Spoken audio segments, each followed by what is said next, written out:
Lo que hemos visto hasta el momento, ¿cierto?, ha sido todo lo que involucra el discipulado de casa hacia el interior, lo que tenemos que hacer y lo que debemos enseñar. Pero ahora la pregunta es: ¿a quién discipularé? ¿En qué entorno nos vamos a encontrar en esta sociedad cuando tengamos que discipular? Hermanos, hablaba delante nuestro hermano Bangel, ¿cierto?, con respecto a este libro. Si lo queréis comprar, vale 10 euros, y todo lo que recaudemos ahí para los pastores y hermanos de Macedonia. Tenemos aquí 7 libros, ya se han estado llevando unos cuantos, así que cuando terminemos también te acercas si lo quieres. Vamos a estar ayudando a la iglesia de los hermanos en Macedonia. ¿A quién discipularé? ¿Cierto? La pregunta es importante en estos tiempos que estamos viviendo, precisamente porque cada vez la sociedad va avanzando, se va desligando cada vez más del Señor. Pero no solamente vamos a ver situaciones fuera del mundo, sino también dentro de la iglesia.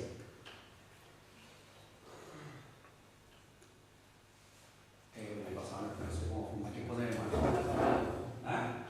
hablar, hay que poner el botón. Tengo que hacer un curso para manejar esto. A ver, No sé cómo funciona. arriba.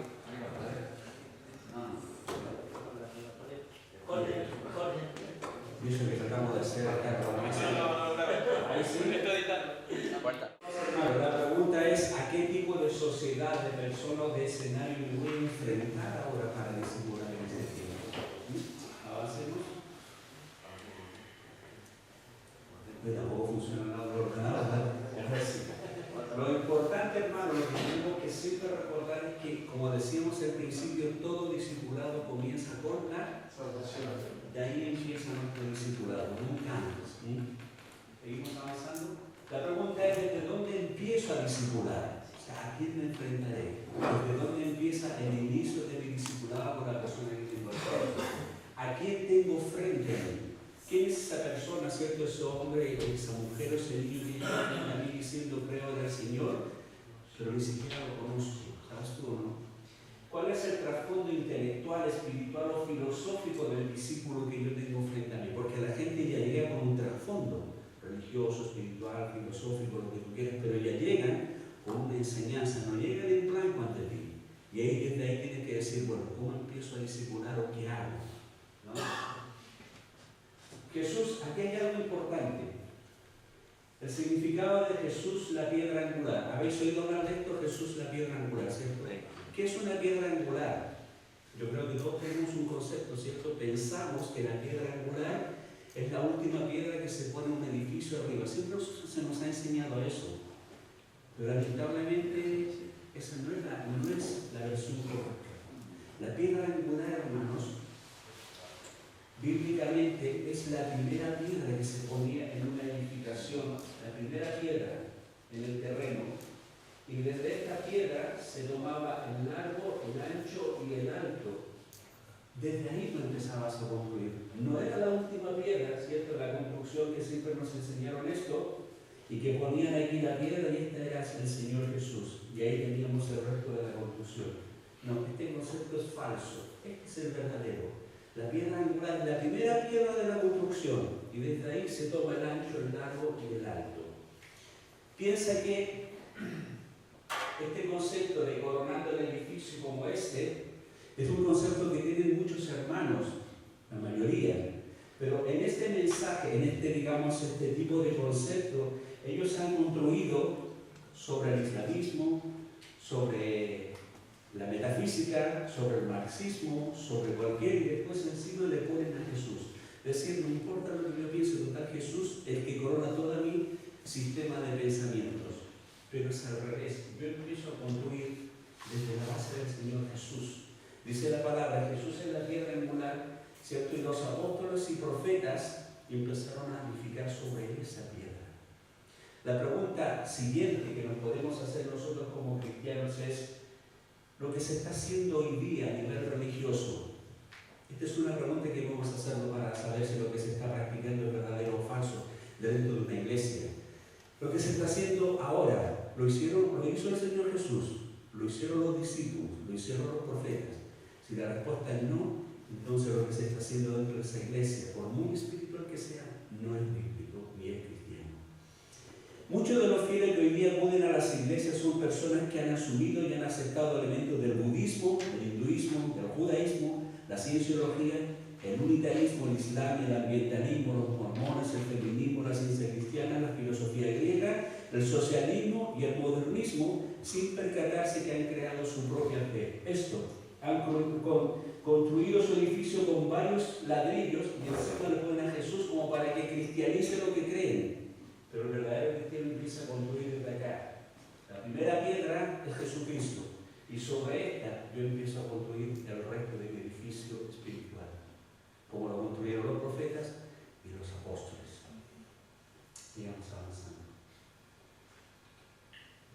La cosmovisión bíblica. ¿Qué es una cosmovisión? ¿Quién tiene alguna idea? La forma en que vemos las cosas, como los anteojos. Exactamente, los anteojos, ¿cierto?, con que vemos el mundo, la realidad. Esto es una declaración, así bien, digamos, amplia. Históricamente, los defensores de la cosmovisión cristiana han sostenido que la cosmovisión bíblica es a la vez objetivamente verdadera y racional. Esto tenemos los textos bíblicos, que procede de la Biblia, lo cual contiene una revelación verdadera y racional y de formato lingüístico, y que puede ser conocida en su certeza y que puede sobrevivir y triunfar ante un ataque intelectual. ¿Qué nos dice la cosmovisión cristiana y bíblica? Entonces, que lo que nosotros creemos es verdadero, es racional, nosotros lo creemos, ¿no? Que se puede defender y tiene una revelación,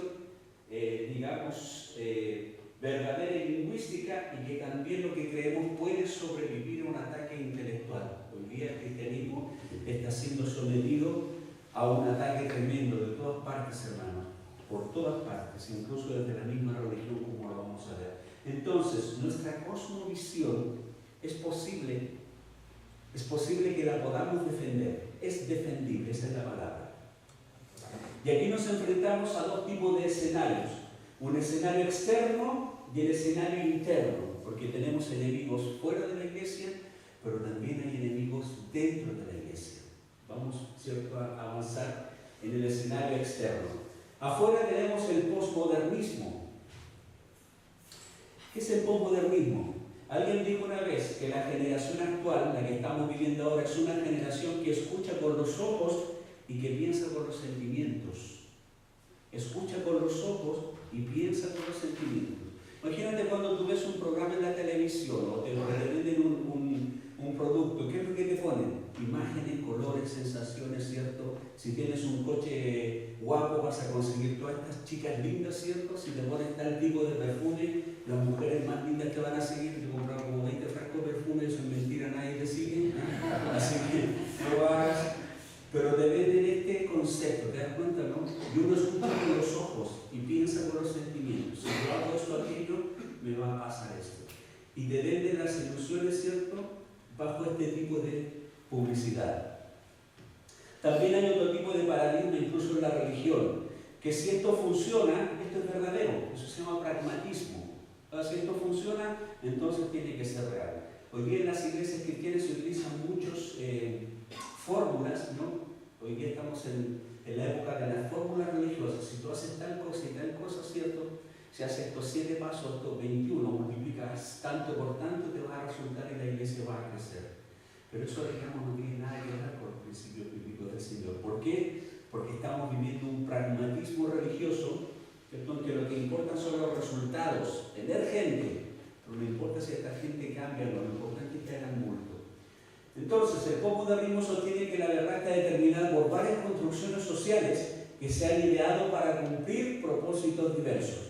Por ejemplo, te dice que algunas construcciones sociales que tenemos, que lo vamos a ver más adelante, como el matrimonio, ¿cierto?, la verdad, la policía, la autoridad o el dinero o cualquier cosa, se construyeron para cumplir ciertos propósitos, e incluso la religión se inventó para que los ricos oprimieran a los pobres, ¿cierto?, y tuvieran control sobre ellos. Son los pensamientos que existen.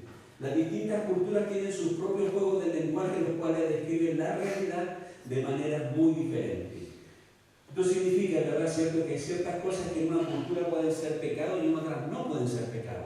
Entonces, ¿cuál es la verdad de estas cosas? Y este es el tipo de lenguaje que se ha ido metiendo incluso dentro de la iglesia.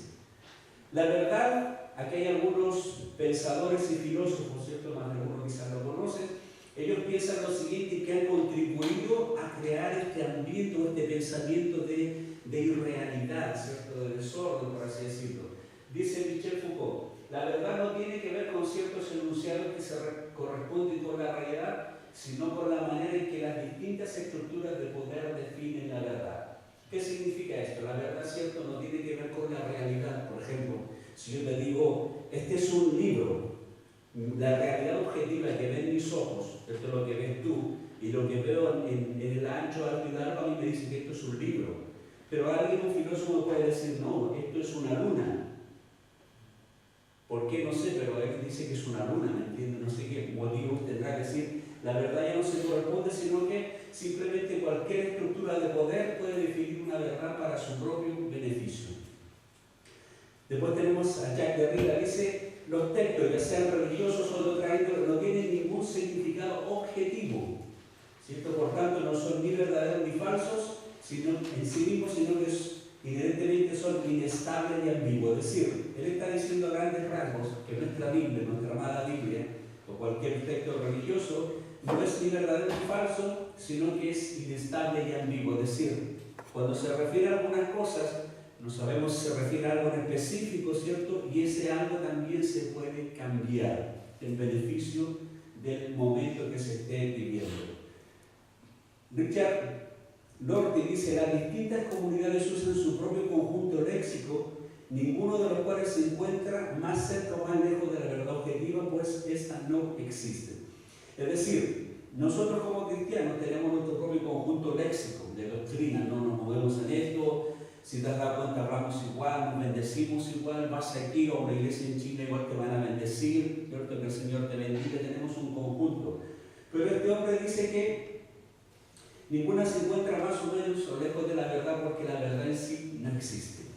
O sea, de hecho está negando plenamente lo que nosotros conocemos como la verdad objetiva y creemos que está en la Biblia. Pues bien, la deconstrucción modernista de la verdad objetiva y de la racionalidad equivale a lo siguiente.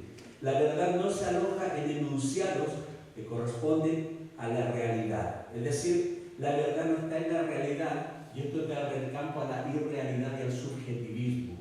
Como te digo, yo puedo ver aquel reloj, cierto, redondo como un reloj, para mí esa es la realidad que corresponde con lo que veo, pero para otra persona puede ser un automóvil, ¿entiendes?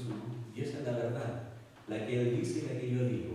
Y ahí se produce un tercer elemento que es la subjetividad, que dice que los dos tenemos la razón. Ese es el sistema que hoy día impera. Por ejemplo, esto lo vemos en el homosexualismo, en el matrimonio, en la sociedad, en la religión. Hoy día el matrimonio, por ejemplo, ya no es ese matrimonio que siempre hemos creído que viene de parte de Dios, sino que fue una función social que se creó para que la sociedad se perpetuase, si no es algo que tenga valor. Habla también de la sociedad y la religión. Vámonos al siguiente. La escuela de Frankfurt, ¿habéis oído hablar de esta, no? Esta es una escuela de pensamiento que le ha hecho mucho daño al pensamiento actual. Esta escuela fue forjada por grandes pensadores judíos alemanes que durante la posguerra, ¿cierto?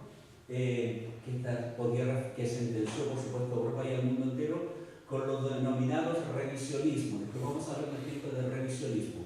Esto, digamos, esta escuela y sus pensamientos empezaron desde la década de los 60 a influir en todas las universidades de América y de Europa con todos sus análisis teóricos sociales de los grandes pensadores.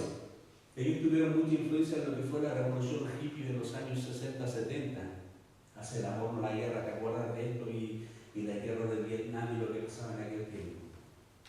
Entonces ellos lo que querían era prácticamente borrar de la faz de la tierra la cultura judeo-occidental, siendo los mismos judíos, ¿no? Y esta escuela es inspiradora de los grandes movimientos anticristianos y antiéticos que hoy día vemos en la instauración del homosexualismo como un derecho civil incuestionable ya a nivel mundial. No sé si vosotros sabéis, hermano, que en este momento hay una lucha tremenda en el mundo con tal, digamos, de tratar de imponer el homosexualismo en todos lugares y a todo nivel. Tú ya no puedes hablar de homosexualismo porque te pueden llevar preso, ¿sabes? No te pueden llevar a la cárcel, porque te pueden tratar de homofóbicos y todas estas cosas. El cristianismo está llegando a niveles en que prácticamente está siendo abandonado en su forma de pensar y creo que en los últimos años o los últimos tiempos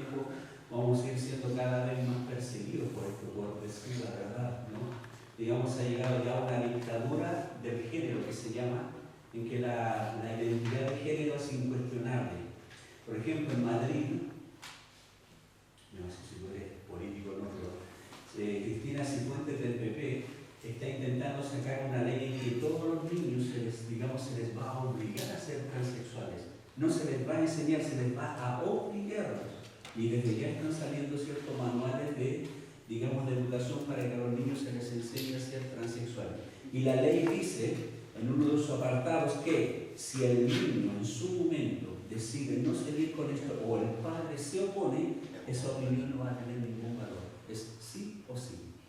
Entonces estamos llegando a una situación en la que realmente, este tipo de pensamiento está llegando a niveles realmente insospechados. Y nosotros tenemos que defender, ¿cierto?, nuestros valores en la familia, nuestra prioridad a nuestros hijos, enseñarles, ¿cierto?, qué es la realidad, porque nuestros hijos, los que tienen hijos, están expuestos a todo este tipo de pensamientos. Pasan 5 o 6 horas hablándoles de lo mismo y ellos ya conviven con lo que es la tolerancia y este tipo de pensamientos. Bien, vamos a un ejemplo de revisionismo. El homosexualismo. En un principio, el homosexualismo era un pecado. Después, con el tiempo, pasó a ser una enfermedad. Después pasó a ser una opción sexual y hoy día es un estilo de vida. Esto es un revisionismo. Te das cuenta, un concepto, una palabra, con el tiempo te la van cambiando y te la van adecuando a la situación que hoy día estamos viviendo. Bien, características de la posmodernidad. ¿Qué vamos a encontrarnos ahora con la generación posmoderna?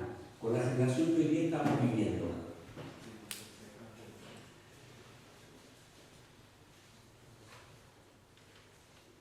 Hay una desilusión con las grandes utopías políticas. No te olvides que en el siglo XX Europa y el mundo vivió 2 guerras mundiales. De aquí donde realmente viene toda, la decepción que tiene el hombre con la cultura occidental. ¿Cómo es posible que naciones que se llamaban a sí mismos cristianas, como lo fue Europa, pudieron entrar en 2 guerras mundiales? ¿Te das cuenta, no? ¿Cómo fue posible esto? Naciones que se llamaban a sí mismas cristianas pudieron llegar al holocausto nazi, con una Alemania que era protestante y que realmente, llevó al mundo a una guerra total. Después tenemos el escepticismo acerca de la verdad. Es decir, hoy día ya, con todo lo que hemos visto, ¿cierto? Antes los políticos o la gente que estaba en puestos altos eran gente inmaculada, gente que no cometía errores, ¿cierto? No metía las manos al dinero, que hoy día los más corruptos son esta gente que debiera darnos el ejemplo. Es decir, la verdad ya simplemente no existe. Cuando un político dice esto, yo les voy a traer trabajo, ¿cierto? Voten por mí, a nadie le cree, ¿me entiendes o no? Porque precisamente ya la verdad es un concepto que no existe y la regla es lo políticamente correcto. Es decir, si tú tienes que tomar una decisión respecto a algo y si la decisión es fuerte, ¿cierto?, simplemente tienes que irte a lo que es políticamente correcto. Decir las cosas, ¿qué es lo políticamente correcto? Lo que está hablando todo el mundo. Sacarle un poco el hierro a las cosas, ¿te das cuenta, no? Y no meterte demasiado en aquello. Después hay un radicalismo total y radical. Ya no se habla de verdades, sino que se habla de opiniones. Si tenemos una opinión respecto a algo, hoy día, ¿cierto? Yo te diré mi verdad, porque yo creo mi verdad, pero tú me dirás tu opinión con respecto al mundo, ¿no? Y él te dirá, bueno, esa es tu opinión, pero yo tengo mi propia opinión. ¿Te das cuenta? ¿No? Es decir, llegamos a lo mismo, a un choque, a una confrontación de ideas en que ni tú tienes la razón ni él tiene la razón, simplemente son 2 opiniones diferentes. Pero ¿qué nos dice la realidad de la Biblia? Hay una sola verdad. Amén. Y hoy día, hermanos, imponer o hablar de la verdad es un peligro. Voy a contar hace 2 días atrás o 3 días atrás, si te conté, no te lo conté, a estos hermanos que en Inglaterra los tomaron presos y pagaron, ¿cierto?, por decir que Jesús era la verdad. La verdad absoluta no existe ahora, para el mundo. Para nosotros, por supuesto, sí que existe, ¿no? También tenemos la libertad absoluta, es decir, no existe en absoluto, sino que elecciones. Para nosotros la verdad absoluta existe, ¿cierto? Es una persona y se llama Jesús. Amén. Hoy día te dirán aquí, no, pero esa es tu opinión o tu opción religiosa. Yo tengo mi opción religiosa. Entonces los absolutos ya no existen, solamente existen opiniones y elecciones. Ahora todo es relativo, hay un relativismo moral, hay un pluralismo religioso, hay tolerancia, de lo que estábamos hablando recién. Lo que tú hagas moralmente, como lo hacían hace 50 años atrás, ahora ya no existe. O sea, lo que tú piensas, lo que tú creas para ti, pero lo que yo hago, te diría el mundo, es lo bueno para mí. ¿Entiendes? Es un relativismo. Pluralismo religioso, es decir, ya no hay una verdad, sino que hay muchas verdades. Un pluralismo total, que eso tiene que ver, viene de la mano de la nueva era, y que lo vamos a ver más adelante.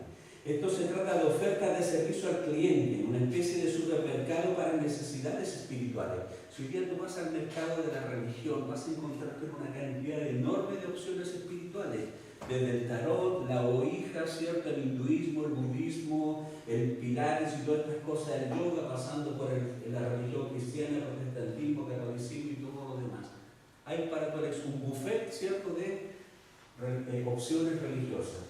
Ahora también existe una fascinación con los medios de comunicación. Por ejemplo, una realidad virtual artificial que es nadar sobre la superficie. Un collage así de inconexo de situaciones. Mira, tú enciendes cualquier televisor y todos los programas son vanos, no tienen sustancia para entretenerte, salones de luz, ¿cierto? La ruletita que tira, el pasapalabras, ¿cierto? Es para entretenerte y mantenerte ahí en la superficie. Ya no hay cosas profundas que te enseñen, ¿cierto? Y te va mostrando primero un programa, qué sé yo, donde la Belén Esteban se acostó con el Jesulín, ¿cierto? Después te pasan una película de guerra, después te pasan una cuestión donde alguien te está viendo las cartas, ¿sí? Te va mostrando cosas inconexas para mostrarte que ese es el mundo y la realidad, como para mantenerte adormecido, ¿entiendes? La fascinación por los medios de comunicación. Y también tenemos después el cinismo, el individuo postmoderno, que esto es un tipo muy cínico, se burla de la moral y se burla de lo que está establecido. Por ejemplo, hay un antipersonaje, que vosotros lo conocéis, y que cumple esta función. ¿Quién ha visto Los Simpsons? Bueno, Bart Simpson es un tipo que se refleja a la perfección lo que es un postmodernista. Es un tipo que se ríe y se burla de la moral y de lo establecido. ¿Te has dado cuenta, no? Y aparece un señor que es cristiano, parece como uno de gafas, ¿cómo se llama? Flanders. Y siempre se están riendo de él. ¿Te has dado cuenta, no? Una cosa así como es el tonto que siempre está hablando fuera de contexto y los demás se van riendo. Ahí tienes un ejemplo, ¿cierto?, de elementos, y que son muy famosos por los demás, los Simpsons, ¿no? El elemento, ¿cierto?, postmodernista. Ahora, ¿cuál es el perfil del hombre postmoderno? Vámonos al perfil del hombre postmoderno. Es reflexivo. ¿Qué significa? Que no es superficial, sino que opta por mantenerse en la superficie. ¿Qué significa esto? Que al hombre no le gusta, digamos, ahondar en cosas profundas, sino que prefiere mantenerse ahí en la superficie de las opiniones y, digamos, a veces el hecho de que esté preocupado por cuestiones, digamos, le encanta, digamos, que alguien lo lleve a una significación o a una búsqueda de cosas profundas. Entonces, como le gusta nadar en la superficie, sin embargo, es una persona reflexiva, también, digamos, puede estar abierta a que le presenten la fe cristiana.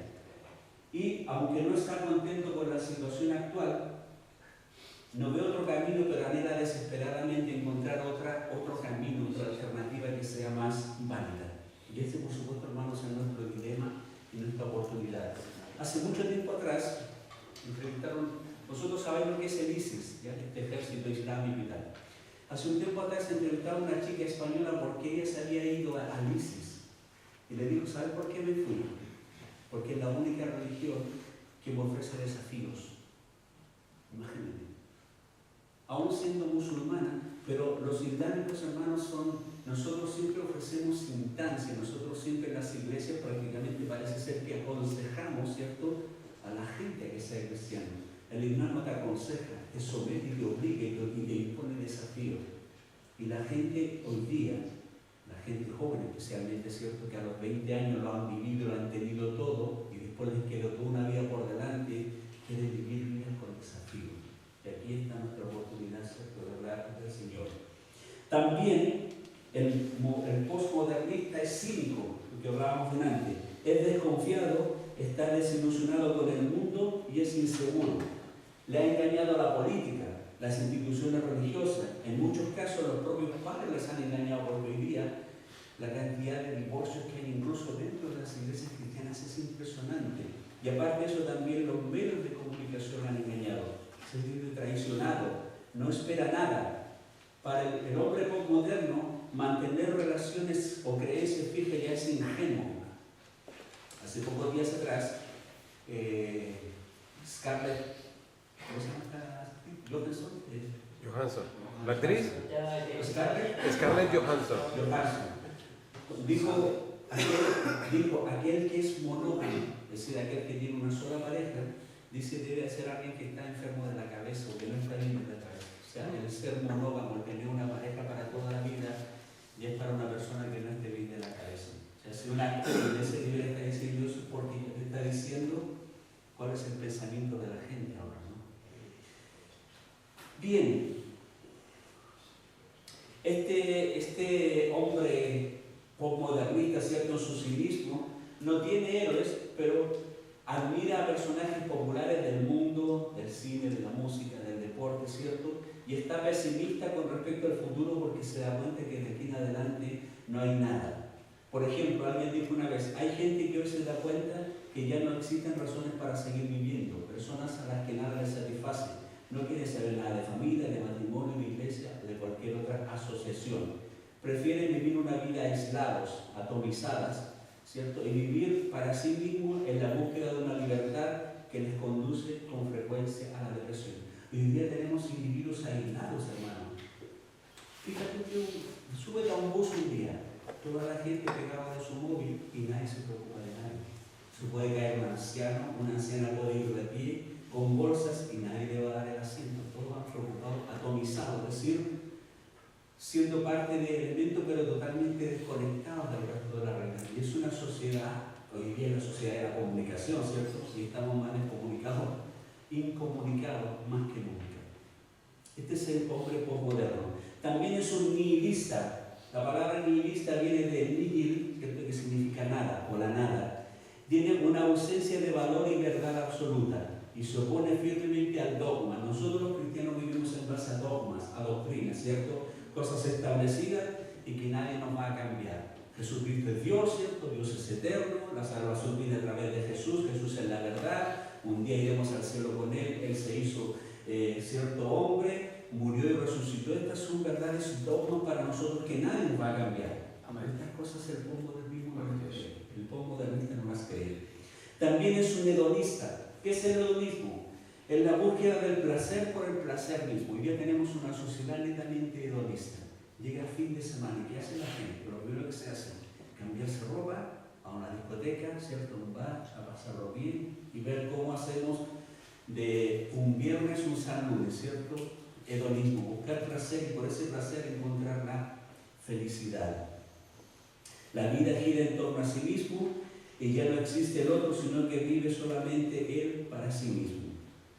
Después tenemos el consumista, ¿cierto?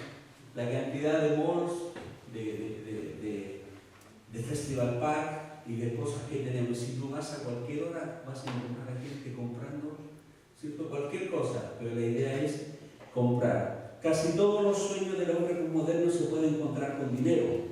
Su identidad se establece por medio del consumo. Mientras más gasto, mientras más cosas tengo, más soy. ¿A dónde está esto, no?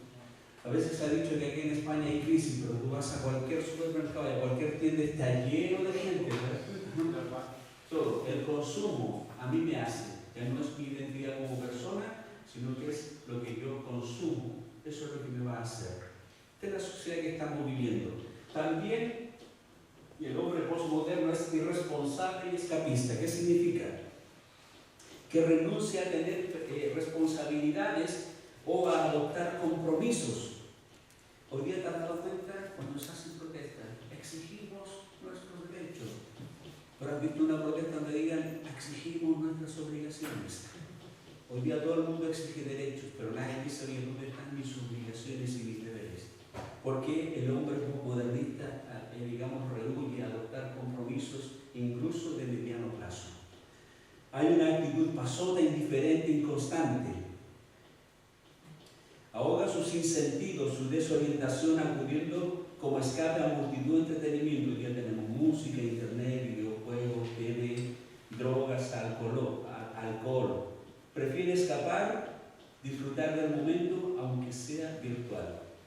¿Cierto? A más conexiones virtuales, menos relaciones personales tendrá. Mientras más tecnología, mientras más internet, mientras más realidad virtual, más y más se va a alejar del resto de la gente. Esto es lo que ofrece hoy día. Bien, pero también es honesto y transparente, aunque no lo creas.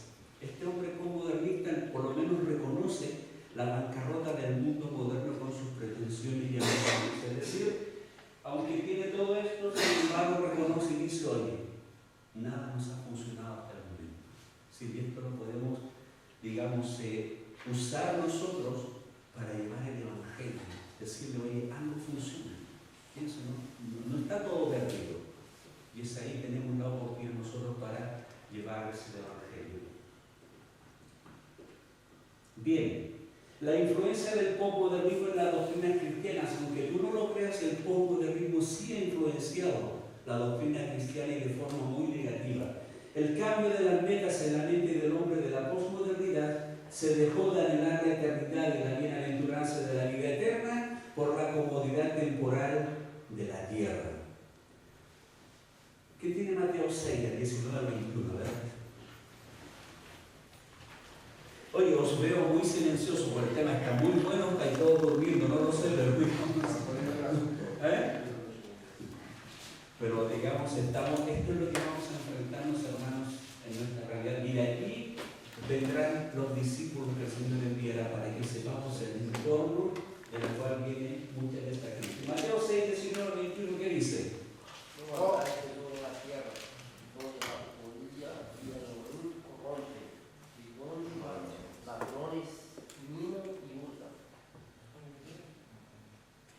¿Eso es? ¿Sí? Dice, si no, haceros tesoros en el cielo, donde ni la polilla ni el orín corrompen, y donde ladrones no minan ni hurtan, porque donde esté vuestro tesoro, ahí estará también vuestro corazón. ¿Te das cuenta? El hombre moderno, el postmoderno, ha dejado de anhelar la eternidad por vivir la comodidad temporal. Y aquí el Señor está haciendo una advertencia. Todo lo que acumulemos, hermanos, tarde o temprano se va a apolillar y se va a ir, ¿cierto?, a la tierra. Pero ¿dónde tenemos que hacer tesoro?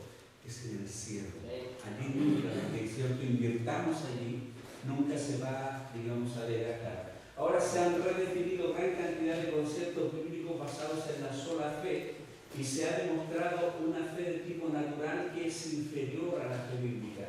Y cuando hablamos de la fe natural es aquella fe que se llama fe en la fe, es decir, ya no es fe en lo que el Señor hace por ti, sino que es fe en lo que tú puedes hacer por ti. Esta fe natural, ¿me entiendes o no? Yo sé que puedo construir esto, aquello, ¿cierto? Yo sé que lo puedo hacer, incluso la fe bíblica, yo puedo hacer esto por el Señor si yo quisiera. Eso es esfuerzo humano. Las cosas las hacemos porque el Señor quiere, cuando Él quiere y donde Él quiere. Muchos ministerios hoy día en el mundo se están levantando en base a la capacidad humana. Yo te aseguro que el Señor nunca envió a hacer su ministerio. Y ahí debemos tener cuidado. El concepto de amor a Dios y amor al prójimo también se ha reevaluado. ¿Qué significa esto? Antes, cuando tú amas al prójimo, hermano, lo amas con todo. Es decir, lo amas con la intención de que esa persona vuelva a levantarse, vuelva a ser un elemento de bendición. Y si es posible, esa persona también lleve a Cristo en su corazón. Hoy día el amor al prójimo, ¿cierto?, lo evaluamos a través de las ONG, de las organizaciones sociales. Alguien está sufriendo, pues bien, llévame comida y alimento. Pero quiere el alimento espiritual. Ya tenemos, que es increíble, en este tiempo, cuando tenemos, digamos, más cantidad de deshumanización, es cuando tenemos más cantidad de ONG ayudando a la gente. No estoy en contra del trabajo, ¿no? Estoy hablando del pensamiento actual, donde el amor a Dios y al prójimo se ha reevaluado. Bien, el concepto de Dios ha sido rebajado también para que dependa de la ayuda del hombre.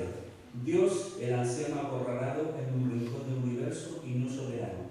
Fíjate que hoy día la gran cantidad, especialmente de ministerios cristianos, que aquí estamos hablando hacia el interior de la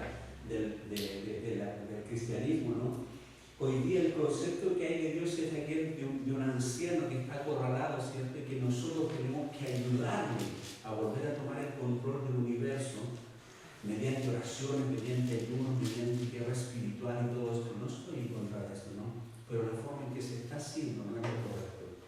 Yo me acuerdo que vengo de un ministerio que nos hacían orar todos los días, 2 horas en la mañana a las 6, ¿cierto?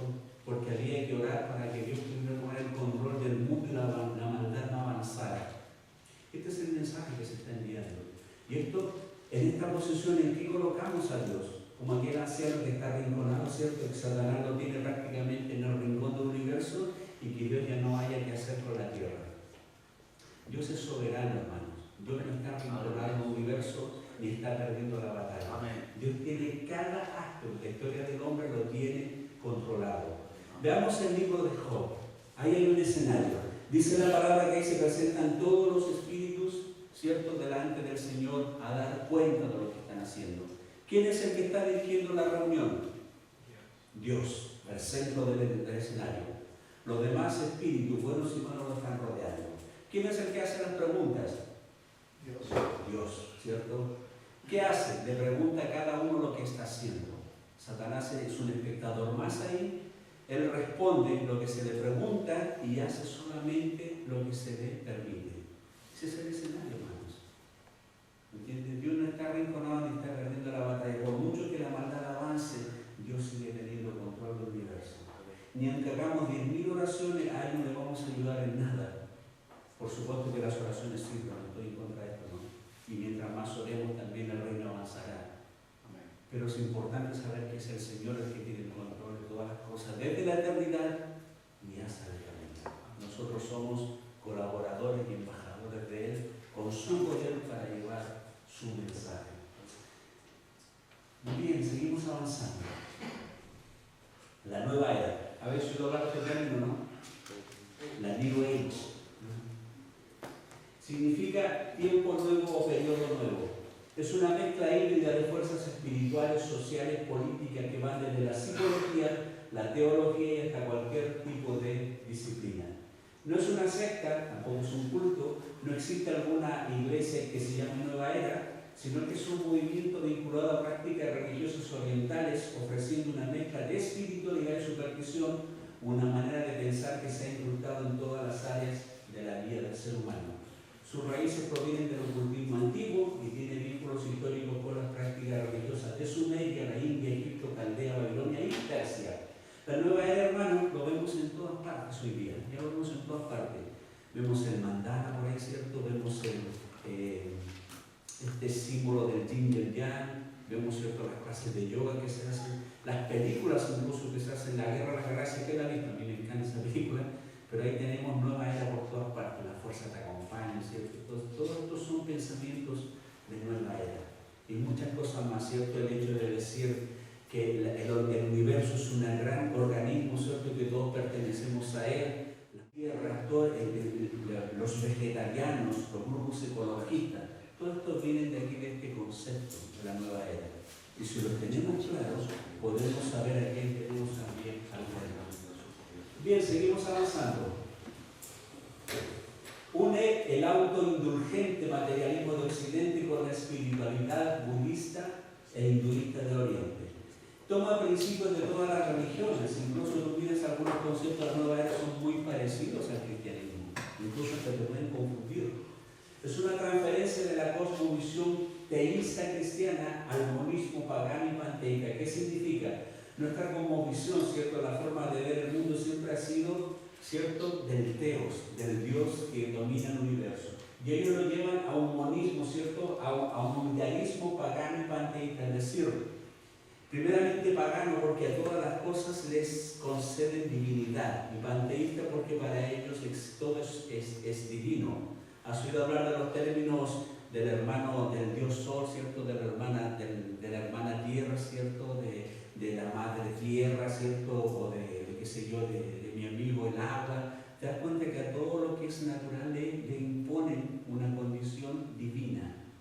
¿Habéis oído otros términos? ¿No? La madre Tierra, el Padre Sol, ¿cierto?, el hermano Universo. Son conceptos panteístas. Panteísta significa que todo es un Dios. Bien, revela que la culpa es algo pasado de moda, que los sufrimientos y el dolor son provocados por la mente y que la ley de atracción no es buena ni mala. Si cualquier cosa que desees lo traigas en ti mismo, te lo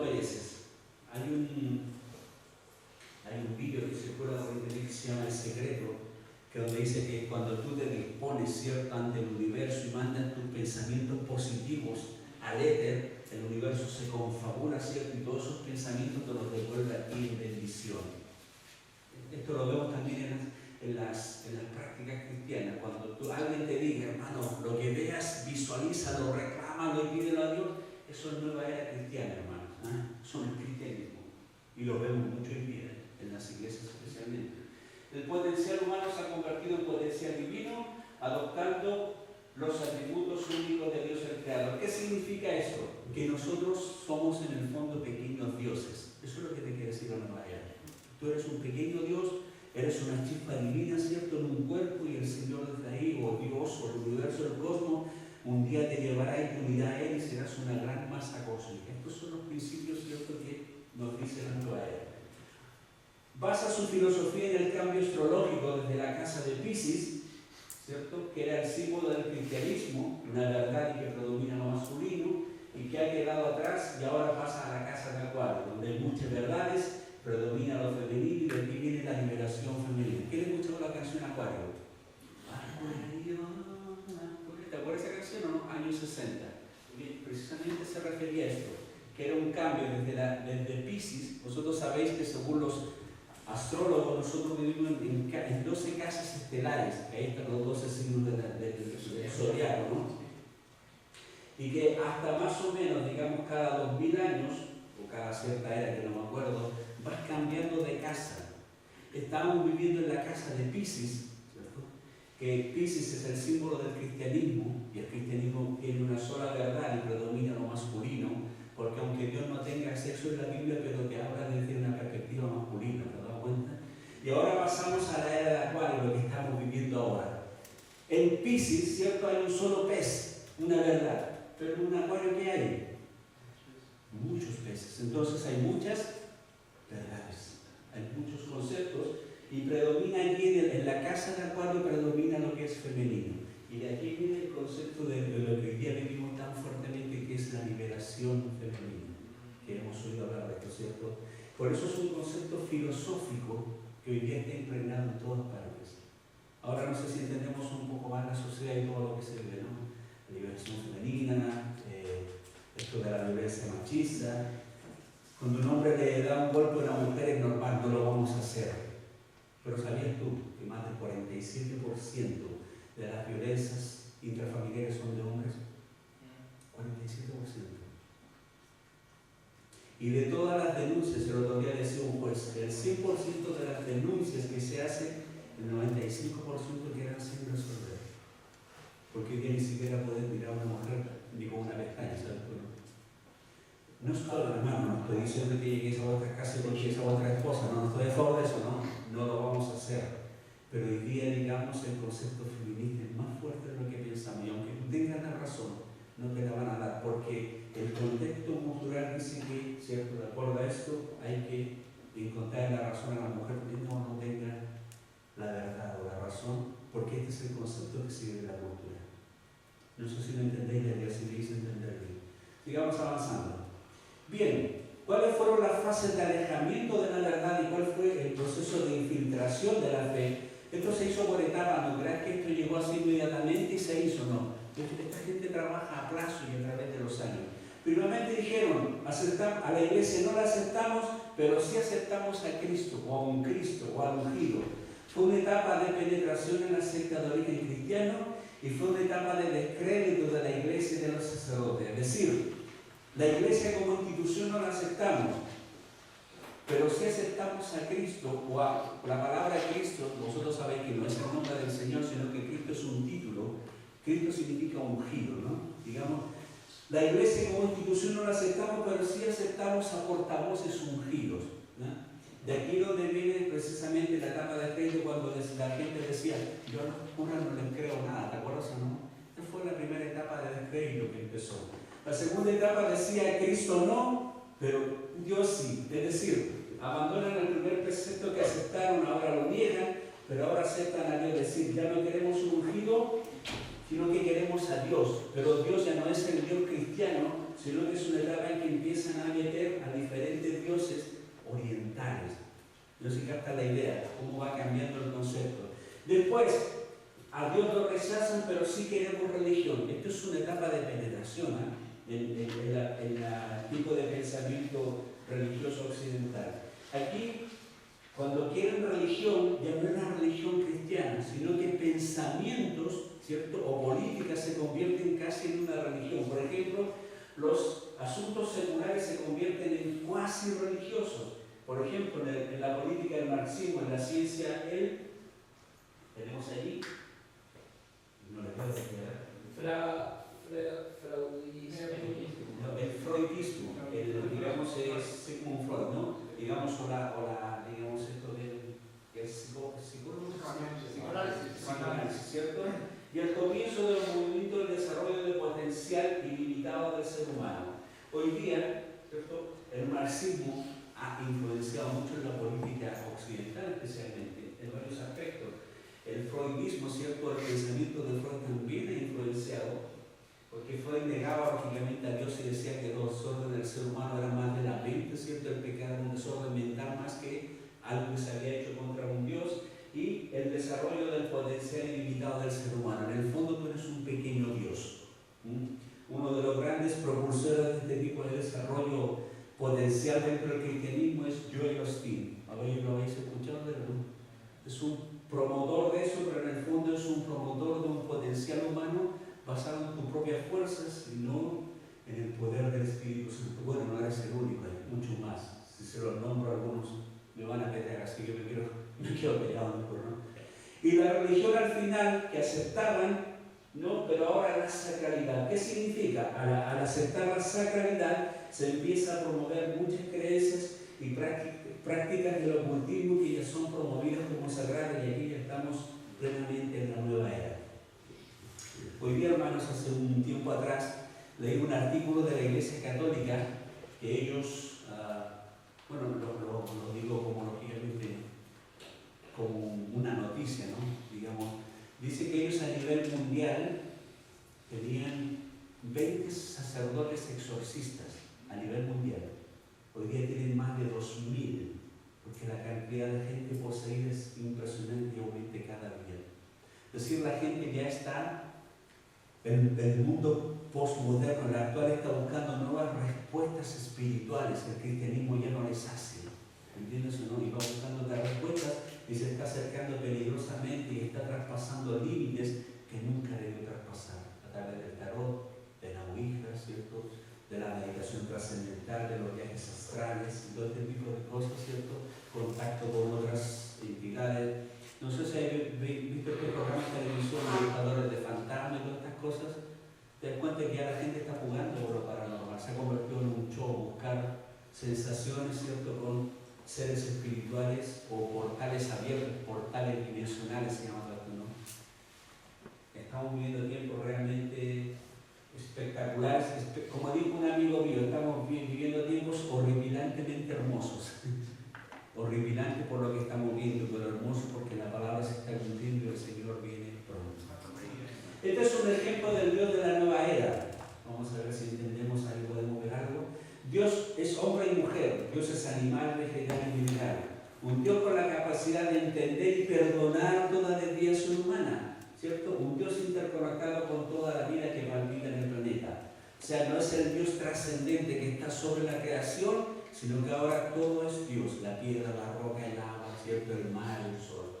Dios juego, Dios canto y alabanza, Dios festivo y risueño. Dios, que te va a dejar, ¿no es cierto?, que no me importa mucho los serios, sino que el ser humano lo pase bien. Un Dios con la tendencia de ver la vida con la tranquilidad e inocencia de los niños. Un Dios presente o ausente en las acciones humanas. El Dios nuestro siempre ha estado presente en toda acción humana, ¿no? Un Dios equilibrio, estrella y universo. Creo en un Dios sin sexo, ni edad, ni condición social y raza. Creo en un Dios más allá de toda iglesia, porque su amor es poco abarcable por los hombres actuales. No creo a un Dios limitado a un solo espacio y tiempo. Bueno, yo tampoco, ahí encuentro la razón. Nuestro Dios es, ¿cierto?, trascendente a su creación y más allá. Creo en el Dios pintor, escultor, poeta, capaz de crear todas las maravillas del entorno. Creo en un Dios comprensivo que ama hasta el punto de dejarnos errar a lo largo de la vida. Creo en un Dios que sonríe ante conceptos como cielo, infierno y purgatorio. Bueno, el Señor Jesús yo nunca lo vi sonreír ante el concepto del infierno, además nos advirtió seriamente de lo que significaba. un Dios sentimental, sensible y sabio como fue Jesús, que fue uno de sus tantos enviados, es decir, que ni siquiera es Dios eterno, sino que es un igual a Mahoma, a Gandhi, a Buda, ¿cierto? Es un maestro más. Creo en un Dios Sol, un Dios Luna, un Dios Pachamama, un Dios Demeter, un Dios Gea o Gaia. Creo que cada ser vivo en el planeta tiene en su alma una chispa divina que son trocitos del gran Padre y Madre dados por amar. Este es un Dios nuevo, ¿te das cuenta, no? Si tú miras en muchos aspectos no se parece en nada a nuestro Dios único, eterno, verdadero, trascendente, ¿cierto? Inmortal, inaccesible, como dice la palabra. Este es el Dios nueva era. Me parece más un Dios hippie, no sé si te parece, ¿no? Pero total. Pero esto es lo que ellos... Bien, ahora, ¿cómo vamos a disipular al hombre moderno? Porque aquí también viene para nosotros, ¿cierto? Un desafío. ¿Cómo lo vamos a evangelizar? Cuando nos llegue aquí, que se convierta también, ¿cierto? O tengamos que alcanzarlo. Primeramente, autenticidad. Nuestro evangelio tiene que ser creíble, sólido y auténtico. Como este hombre postmoderno no está contento con la situación, también está abierto a la evangelización, pero tiene un gran pero, un pero con mayúscula. Nuestro evangelio tiene que ser creíble, sólido y auténtico. ¿Por qué razón? Porque él está desencantado con todo y no cree a nada. Pero si nosotros de algo creíble, ¿cierto? Sincero, algo sólido y auténtico, le va a llamar la atención. No es algo, ¿cierto?, etéreo. También relaciones, personal, lo que hemos venido hablando, ¿cierto? Como es un ser desconfiado, el hombre postmoderno, hay que andar junto a él para que nos escuche. La evangelización en un principio, hermano, va a ser lenta, pero cuanto más directa y personal sea, va a ser más efectiva. No te olvides que este ser postmoderno, una evangelización del dile y corre va a rebotar contra su cinismo. Hoy día tenemos un evangelio del dile y corre. Yo te hablo a ti, ¿cierto? Y tú ahora tienes que hablar a otro. Hablábamos delante, ¿no?, de un tipo de evangelio, no de discipulado, que es otra cosa. Entonces, esto de decirle a él, oye, haz esto y sigue haciéndolo, o hazlo más allá, no le va a rebotar porque él es cínico, no cree en nada.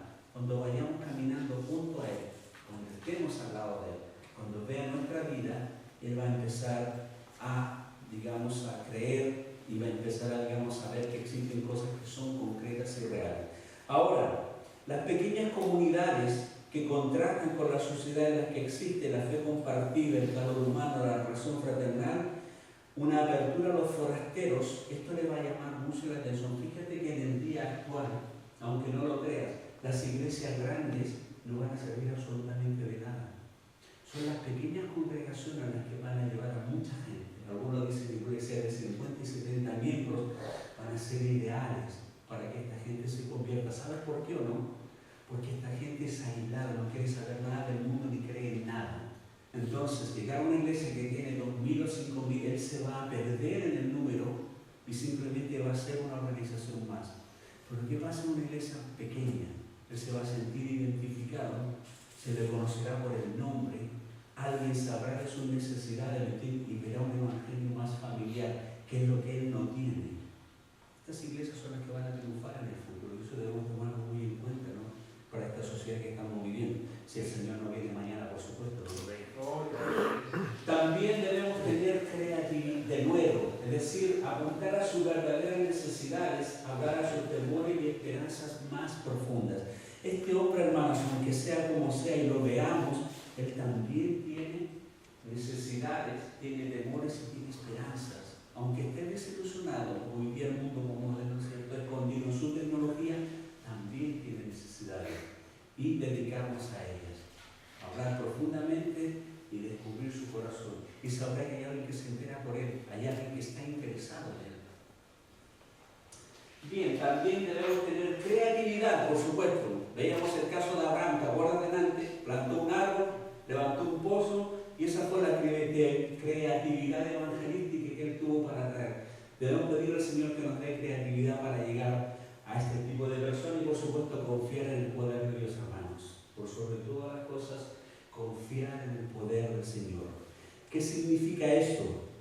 que por mucho que podamos hablar, ¿cierto? Si el Señor no está en nosotros, ¿cierto? Y nos está guiando, probablemente no hagamos mayormente efecto en este tipo de obras. Pero el Señor nos va a poner esta gente en nuestro camino para que sepamos cómo reaccionar y cómo estar frente a Él. Bien, ¿cómo vamos? Bien. Vamos aquí, tenemos 30 segundos. Abraza a tu hermano que está al lado.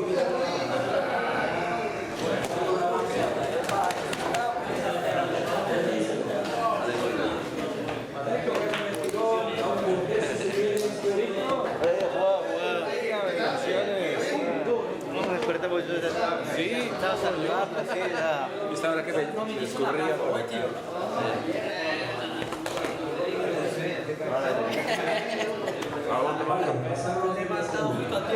Seguimos. Disimulando al hombre moderno. Ahora vamos a las oportunidades. Hoy te das cuenta que le estamos dando de manera de denle un abrazo, no se están traspasando el WhatsApp, a comer, que no sé qué, mi familia, no sé, un abrazo, hermano, ¿te das cuenta, no? Bien, seguimos avanzando, es una broma solamente, ¿no? Ahora las oportunidades que tenemos para discipular a los modernos, tenemos una cultura en transición, hermano. Una cultura que cambia, es mucho más abierta al Evangelio, tiene interrogantes y está dispuesta a recibir nuevas ideas, hermano.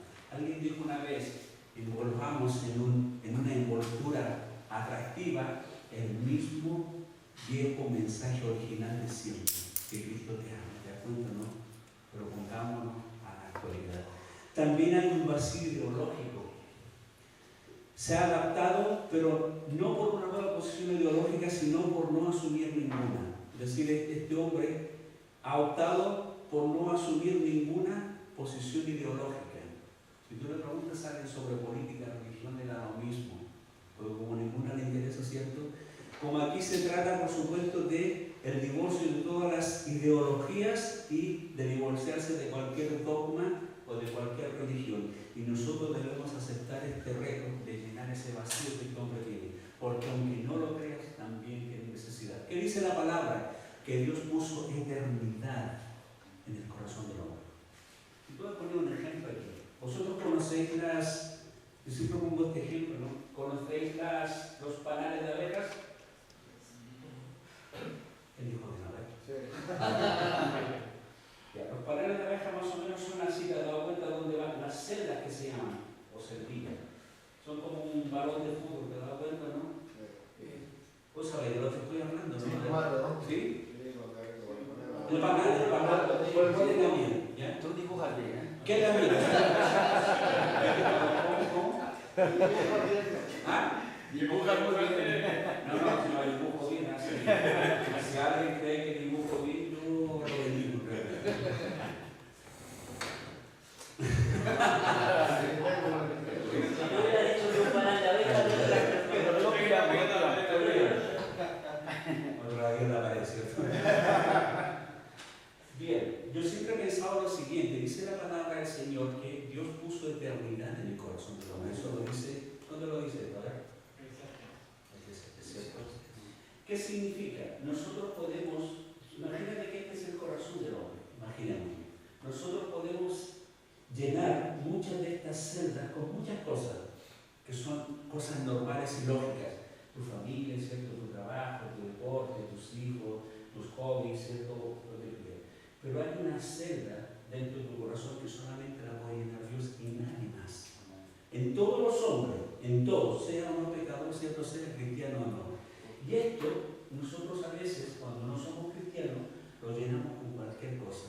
Pero como esta celda, esta celdilla ha sido diseñada solamente para tener eternidad, pasará el tiempo y volverá a quedar vacía. Y lo volveremos a llenar, pero volverá a quedar vacía, porque aquí solamente cabe una cruz, nada más. Y esto nos pasa a todos. Por eso el hombre, o hoy día el hombre occidental, vive vacío, porque esa celda no la ha llenado, ¿me entiendes? La ha llenado de cualquier cosa, de dinero, de propiedades, ¿cierto? Eso es lo que nos pasa. ¿Por qué nosotros vivimos equilibrados?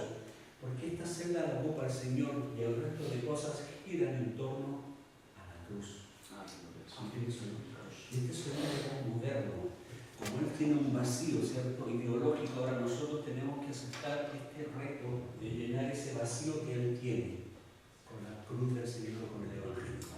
También debemos tener un regreso al contexto bíblico. ¿Qué significa? El cristiano hoy día está en una situación que se parece mucho a la realidad que vivió la iglesia primitiva, y aunque no lo creas, en aquel tiempo había un supermercado ideológico, filosófico y religioso como nunca antes. Si tú miras a Pablo, en Atenas por supuesto, dice que él recorrió todos los altares, él mismo lo cuenta, y llega a un altar que había un Dios no conocido. En Atenas, hermanos, habían altares, pero para todos los dioses, de todas las tendencias, de todos los sabores, colores, ciertos y precios. Pero había un altar que se dice que Atenas había sufrido un gran terremoto, una gran catástrofe. Y los atenienses habían apelado a todos los dioses y ninguno le había salvado. Y alguien dijo, oye, ¿por qué no levantamos un monolito, cierto, un mármol a un dios no conocido? ¡Hala! Y pusieron a ese dios y justo la catástrofe se paró. Entonces ellos dijeron, oye, hay un Dios que no sabemos quién es, pero le vamos a dejar precisamente este monolito, digamos, a ese Dios. Y Pablo se toma de esto y les habla del Evangelio de verdad. La palabra dice que no se convirtió en nadie, pero por lo menos tuvo la oportunidad de decirle que hay una oportunidad y hay una, digamos, como te digo, una vía más para que sepan quién es el Señor.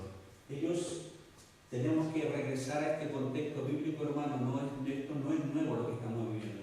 Hoy día lo que estamos viviendo nos asusta porque hay más tecnología, ¿cierto? Y las catástrofes las sabemos inmediatamente. Pero esto ya se vivió anteriormente y nosotros debemos aceptar y vivir estas situaciones. Es decir, usarlas para llevar el Evangelio y dar a conocer el nombre del Señor. Y también la alternativa cristiana. Hemos hablado precisamente de los 500 años de la Reforma Protestante. Gloria a Dios. Yo me considero un heredero de la Reforma Protestante, no sé si vosotros, ¿no? Por eso me siento animado cuando dicen, ¿tú eres protestante? Sí, soy protestante. No es que vaya a protestar tirando de piedra a la Guardia Civil, no, soy protestante, no, digamos, de un heredero de la Reforma de nuestro hermano Martín Lutero. Y fíjate que la Reforma Protestante fue una alternativa cristiana, una rebelión contra la oscuridad de la Edad Media. Se dice que la Edad Media fue la medianoche del mundo. Imagínate, la Edad Media, bajo el control del catolicismo romano, fue la medianoche del mundo, la época más oscura de la historia. Y de ahí, en medio de las tinieblas, nace una luz que hasta el día de hoy sigue retumbando en todo el mundo, ¿cierto? La Reforma Protestante. Y que abrió, aunque no lo creas, abrió las puertas para la ciencia, para la tecnología, para la política y para todos los ámbitos de la sociedad. En ese momento estaban cerrados. ¿Tenemos una alternativa para presentar? Claro que sí. Y ahora que es el año de la Reforma, 500 años, sería bueno que miráramos YouTube, cierto documental, y ver los beneficios que ha traído y que los tengamos como argumentos para defender nuestra fe. Amén. Ya. Ahora tenemos hemos visto el escenario externo, Ahora vamos al escenario interno. Este es más corto, no te preocupes. Lo que tenemos dentro de la iglesia, que también lo tenemos. Pero no se asusten, ya visto vi varias caras de aquí de susto, digamos, ¿qué pasa, hermano? No, tenemos que conocer las dos realidades y saber a qué nos estamos enfrentando. Escenario interno, la iglesia. Aunque tú no lo creas, la Biblia no te habla de avivamiento, de glorias postreras, de genuinas conversiones en masa, de unciones especiales, ni de revelaciones espirituales en los últimos tiempos. Aunque no lo creas, en la Biblia no te habla de esto. ¿Cierto? De lo que sí te habla de forma muy extensa es de una gran apostasía y de un decaimiento de la fe cristiana. Eso te habla mucho a través de las epístolas. Y te habla de dificultades para predicar el Evangelio, de indiferencia y de persecuciones. También habla de comercializar y pervertir la fe del Señor y sus beneficios, y esta actitud, ¿cierto?, de dificultad y de comercializar y pervertir la gracia va de acuerdo con el espíritu de los días finales, espíritu que precisamente es un espíritu anticristiano. Ahora, ¿de dónde nace la idea de un avivamiento final? Precisamente por sacar de contexto ciertos textos bíblicos. Por ejemplo, se dice que Derramaré mi espíritu sobre toda carne en aquellos días. ¿Te acuerdas? No tomamos esto por un avivamiento. Pero el apóstol Pablo dice que eso se cumplió en el día de Pentecostés y que después no se iba a cumplir nunca más. Después, lógicamente, el Espíritu Santo iba a ir llegando a las personas, ¿cierto?, a través de la predicación del Evangelio. Pero no te habla de un avivamiento de los últimos días. Hablo de los últimos días, por supuesto. También se saca de contexto el texto que dice: la gloria postrera será mayor que la primera. Lo has escuchado muchas veces, ¿no? Esto no tiene nada que ver con avivamiento. Está hablando precisamente que en aquel tiempo, cuando se dijo esta palabra, había gente que había visto el primer templo de Salomón, que era un templo espectacular, y cuando vieron el segundo templo que construyó Nehemías, era lógicamente de mucha más baja calidad. Entonces el profeta dice: hermanos, la gloria postrera va a ser mayor que la primera. Cuando en el templo que construye Herodes, ¿cierto?, la gloria, la Shekinah, el que brillaba sobre el arca del pacto, pasó por los portales y muros de Jerusalén. Se estaba cumpliendo la profecía. ¿Quién era aquella gloria? ¿Qué? Cristo mismo. Ahí se cumplía la gloria postrera, es decir, esa gloria que habéis visto en el arca, que está escondida ahí donde nadie la ve, esa gloria va a traspasar caminando los umbrales, las piedras del portal del templo de Salomón. Ahí se cumplió la profecía. Y la otra es la última, digamos, que se habla para, digamos, un avivamiento, es aquella que dice que la lluvia tardía. ¿Te acuerdas? No enviaré la lluvia temprana y tardía. Aquí tampoco habla de avivamiento. Aquí se habla de, digamos, en Israel había dos tipos de lluvia que bajo ciertas condiciones iban a ser enviadas a Dios sobre su pueblo. Y si Israel cumplía las condiciones del pacto, que incluía arrepentirse de corazón y volverse a Dios, Él volvería a derramar estas lluvias sobre la tierra. Ahora, para una sociedad que era pastoril, que necesitaba agua para sus ovejas y que era también agrícola, el agua era esencial. Por eso, digamos, Él está prometiendo esta lluvia tardía. No tiene nada que ver con avivamiento. Si la Biblia no te habla de ningún avivamiento, sino que sí te habla, digamos, de que el Evangelio iba a ser pervertido. ¿Y de qué forma? Seguimos avanzando. Esta foto me la saqué cuando me levanté en la mañana, así que la puse aquí. Para que coma Dios, y eso que no me lavaba la cara todavía. Nos habla de una apostasía dentro de la iglesia. Nos habla que en el último tiempo vendrán falsos cristos. No olvidemos que Cristo significa ungido, ya lo hemos visto ya, ¿cierto? Y falsos profetas. Bueno, hoy día lo vemos, hermanos, por todas partes, profetizando aquí y allá, ¿cierto? Te profetizo esto, hermanos, te profetizo aquello, aquí y allá. Gente que habla en nombre del Señor sin que Dios le respalde. Ahora, hablábamos delante también que el profeta actual no es el mismo profeta del Antiguo Testamento. ¿Te acuerdas o no? El del Antiguo Testamento hablaba en nombre del Señor y predecía cosas. Pero el profeta del Nuevo Testamento es aquel que exhorta, que consuela y edifica. Pablo lo dice en la primera epístola de Corintios. Si tú tienes el don, hermano, de exhortar, de predicar, ¿cierto?, y edificar, tú tienes un don, un ministerio de profeta.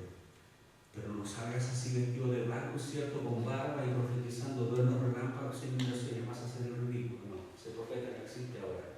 Si tú exhortas, consuelas y edificas, hay un don de profecía en ti y úsalo para edificar tu iglesia. Como la síndrome de Jerusalén. ¿Ah? La síndrome de Jerusalén. El síndrome de Jerusalén. ¿Habéis oído de este síndrome, no? ¿Habéis oído hablar de este síndrome? Hay gente que visita Jerusalén, que esto más o menos es un promedio de 300 o 400 personas al año, todos los turistas que van, que cuando llegan allá se sienten imbuidos, ¿cierto?, por una especie de espíritu profético, y salen por los hoteles y por las calles vestidos con sábanas, gritando, ¿cierto?, y profetizando terremotos y cosas. Y este fue un estudio que nació, ¿sabes tú?, de doctores judíos, porque a ellos les llamaba mucho la atención, y esto se da especialmente en gente occidental, cristianos que van allí, y prácticamente después los llevan a un hospital, ¿cierto?, que se les pone una teca, ¿cierto? Ese era el famoso síndrome de Jerusalén, se creen profetas. También habrá un tipo de amor nominal y carente de compromiso, ¿cierto? Dice el Señor Jesús que en aquel tiempo el amor de muchos se enfriará, por la maldad de muchos el amor se enfriará. ¿Sí? Simplemente habrá un tipo de amor nominal del, oye, el Señor te bendiga, ¿cierto? O yo te amo, pero ojalá no te cruces por mi camino, ¿cierto? Eso no es amor en realidad. También habrá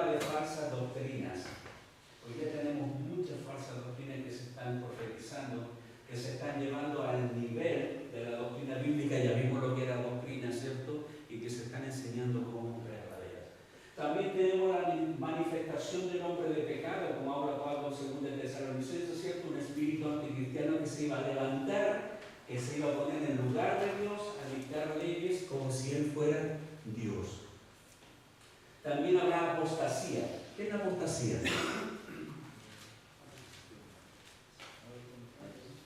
No, eso no es algún tipo de mayonesa, no es eso. ¿Qué es apostasía? Y adulterar lo que es auténtico. O sea, Adulterar lo que es auténtico, pero también apartarse. Apartarse de la verdad. La negación de la fe. Negación de la fe, mi pastor Juan, ¿cierto? Negar la fe que una vez vivimos, ¿cierto? Es apostatar de la fe, como dice la palabra, han apostatado de la fe, ¿cierto? Se apartaron de lo que habían creído. Hoy día estamos encontrando mucha gente que están apostatando, viéndose en pos del mundo, ¿cierto? En vez de seguir al Señor. Y también surgimiento de otros evangelios. Pablo lo dice en Gálatas, que es cierto que venga con otro evangelio sea anatema. Tenemos, por ejemplo, el evangelio de la prosperidad, que no debería llamarse evangelio de la prosperidad, ¿cierto? Pero es un tipo de evangelio. ¿Qué es el evangelio de la prosperidad? Aquel que Dios es tu sirviente, en que todo lo que tú le pidas Él te lo va a entregar, cumpliendo ciertas condiciones, ciertas formas, o sea, tiene que darte todo lo que tú le pidas, y que si vas a cierto lugar, ¿cierto? Él debe tenerte un buffet de posibilidades para que tú seas bendecido y vivir siempre bendecido, negando el sufrimiento que a veces acompaña al cristianismo.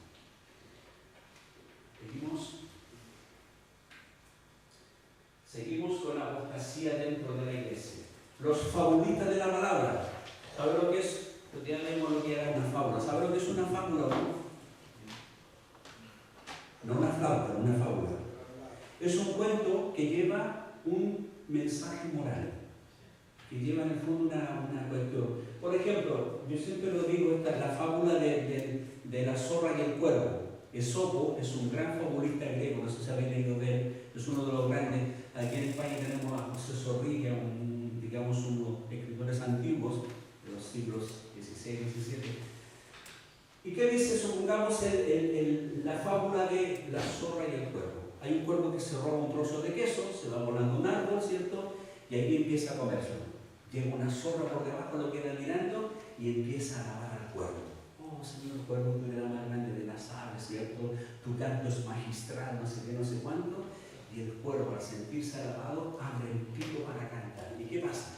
se cae el queso. Se le cae el queso. La zorra va, le toma el queso y se lo come. Le dice al cuervo, ¿cierto? Que no escuche a cuando hay gente que le está alabando porque quizás pierda más que los elogios que está recibiendo. ¿Cierto? Como enseñanza linda, podemos sacar la siguiente conclusión de que no debemos engañarnos con las palabras fáciles. ¿Cierto? Hemos sacado una conclusión moral bonita. Pero la pregunta es, ¿dónde está ahí Cristo en la cruz? ¿Dónde está Cristo en la cruz? En ninguna parte.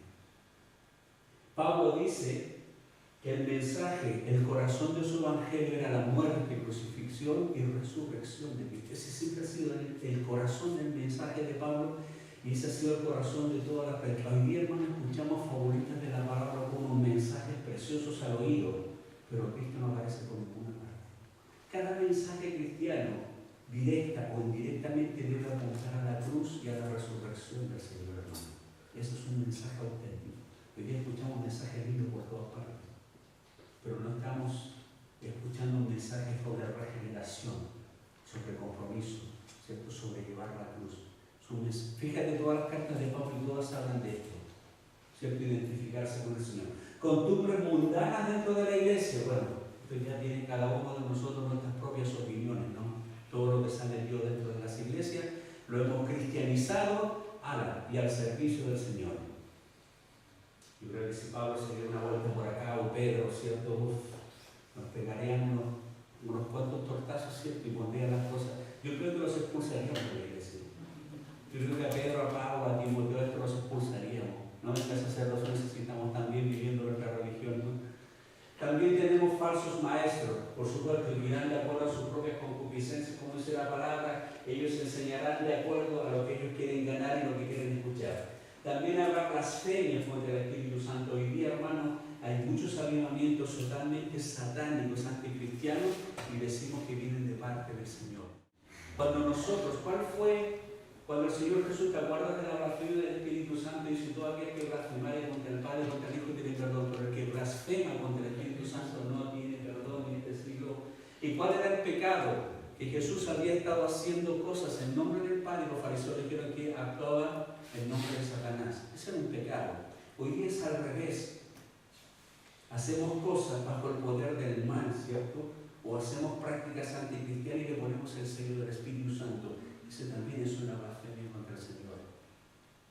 Hay muchos avivamientos que se hablan mucho, ¿cierto? Como el de Pensacola o de Estados Unidos, ¿no? O del aeropuerto de Toronto. Son totalmente anticristianos estos tipos de avivamientos, donde la gente aúlla como un lobo, como un perro, que carea como gallinas, se arrojan como serpientes. ¿Dónde salió? Eso lo hicieron los apóstoles, lo hicieron los discípulos, lo hizo el Señor Jesús. Veíamos la piedra angular. Si no lo hicieron, eso, por muy cristiano que se vea, es anticristianismo, hermanos. Y otra cosa debemos tener clara. A lo mejor más de alguno de ustedes me ha dado un piedrazo afuera por lo que estoy diciendo, ¿no? Pero mi deseo, hermanos, es que sepamos la verdad de las cosas. Es lo que estamos viviendo ahora. Ahora, el resurgimiento del espíritu anticristiano. ¿Sabéis lo que significa anticristo o no? No significa en contra de Cristo. Anticristo significa en lugar de Cristo. Para que tengamos claro. ¿Y qué significa el espíritu anticristiano? Que muchas personas se pondrán en el lugar de Cristo a, digamos, a enseñar doctrinas anticristianas. Eso significa anticristo. Por ejemplo, nosotros somos cristianos, ¿cierto? Somos cristianos, me imagino. Nuestro mensaje, nosotros hemos fundamentado nuestro mensaje ¿en qué? En la cruz de Cristo. ¿Cierto? Solo la cruz de Cristo, el Cristo resucitado, es el que nos da salvación y el que nos da la vida eterna. ¿Estamos o no estamos de acuerdo? Y al que me dijo no le vamos a hacer un exorcismo, la vez que nosotros confiamos, nuestra salvación, hermanos, depende de esto. Nada más, nada, no pides nada más, aférrate a la cruz.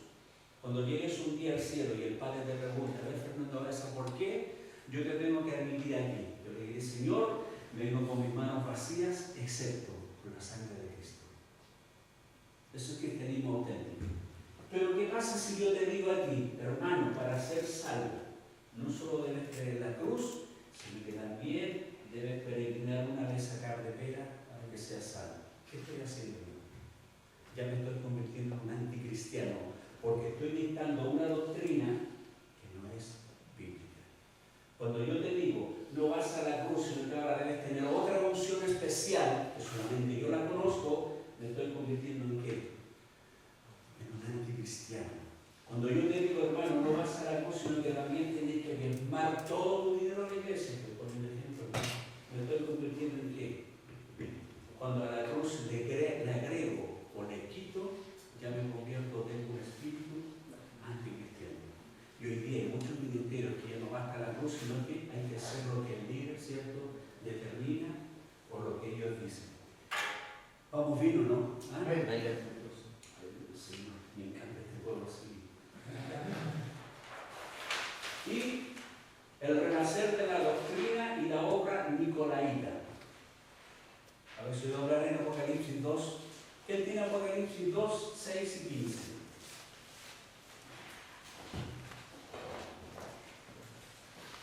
¿Sí, el 15? Los dos, el 6 y el 15. Dice: pero tienes esto, que aborreces las obras de los nicolaítas, las cuales yo también aborrezco. El 15, ¿no? Sí. Y también tienes a los que retienen la doctrina de los nicolaítas, la que yo aborrezco. ¿Sabéis cuáles son los nicolaítas o no? Vamos a verlo. No te preocupes, para eso estamos para aprenderlo. La palabra nicolaítas o Nicolás, ¿cierto?, proviene de dos palabras, que es Nikaos, que significa conquistador o dominador,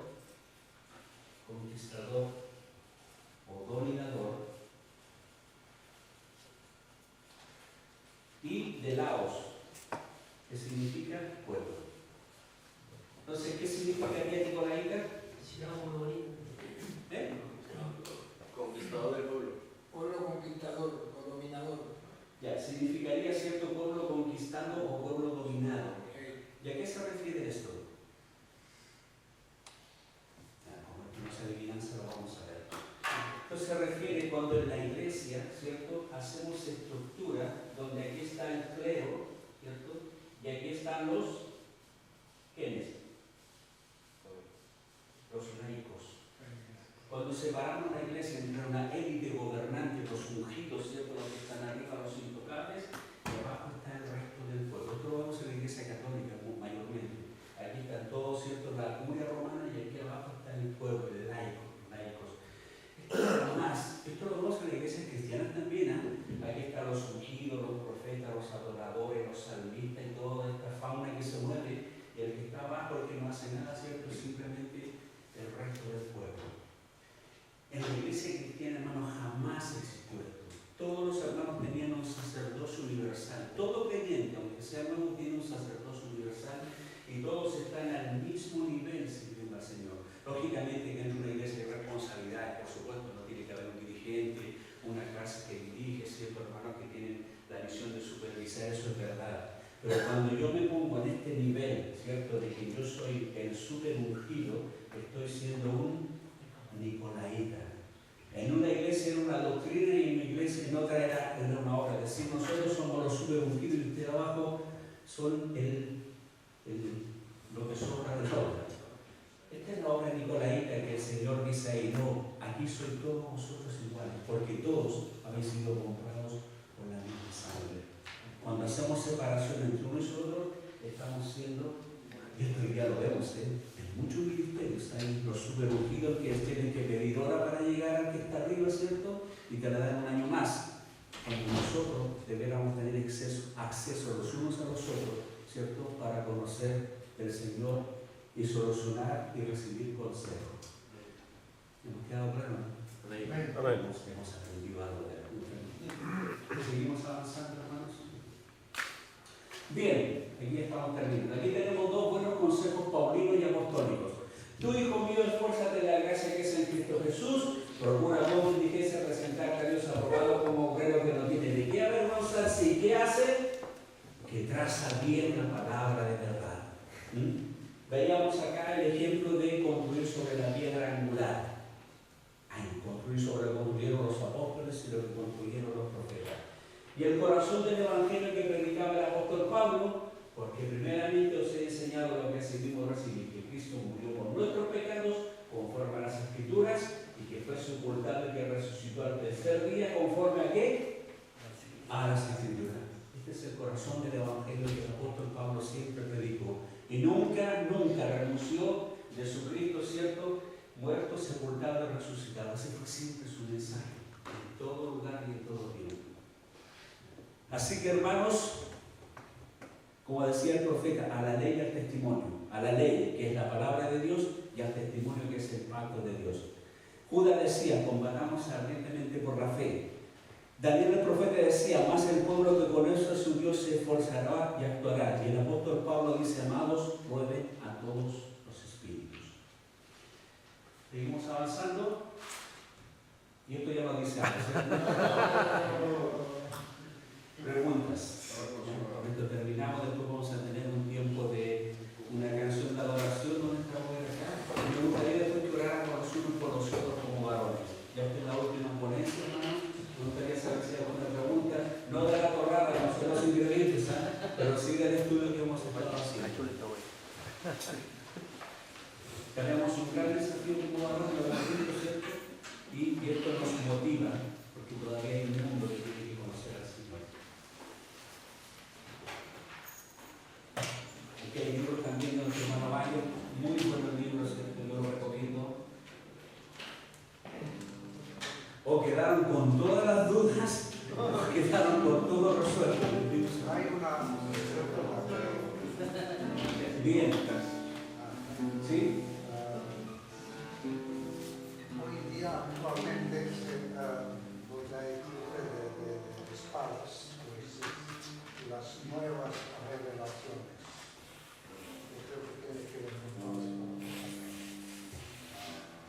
¿Cómo lo ves tú? ¿Cómo definirías esto? Eso es anticristiano, nueva revelación totalmente anticristiana, hermano, porque hermano, lo que se nos reveló a nosotros ya que quedó cerrado con el Pero los caso de cristianos Apocalipsis. mismos lo aceptan.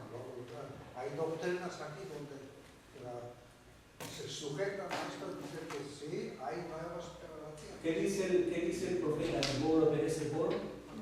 Falta de conocimiento. Hermano, aceptamos muchas cosas en las iglesias porque no conocemos la palabra. Ese es el gran problema.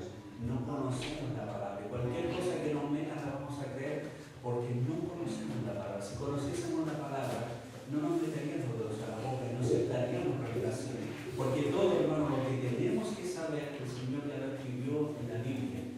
Acepto que el Señor te dé una revelación particular porque a mí me las ha dado sobre cosas particulares, pero que no agregas ni le quitan a la palabra del Señor. Yo creo, hermano, que este es un tema muy interesante y debemos tener cuidado, porque todo lo que está revelado ya está revelado. Está escrito. Entonces, una revelación no tiene sentido cuando ya está escrita la revelación.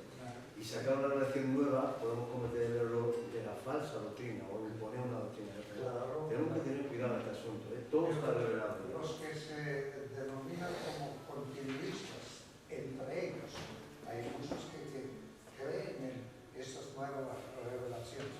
Esto significa que la Biblia falta. Lo que dice mi pastor y dice de verdad, mucho cuidado con nuevas revelaciones, hermano, porque bíblicamente no hay nada más que revelar a la palabra del Señor.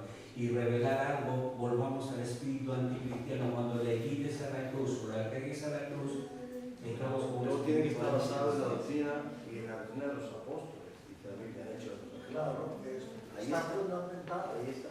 Ya está. Realmente fundamental. Bien, hermano, muchas gracias. Hasta aquí llega la cadena, pero no habernos aburrido, espero que hayamos aprendido. Ahora vamos a entrar en un momento de adoración. Y si me encantaría que oráramos unos por los otros. Acércate a alguien mientras los hermanos cantan. Acércate al hermano y ora por él. Ora por él.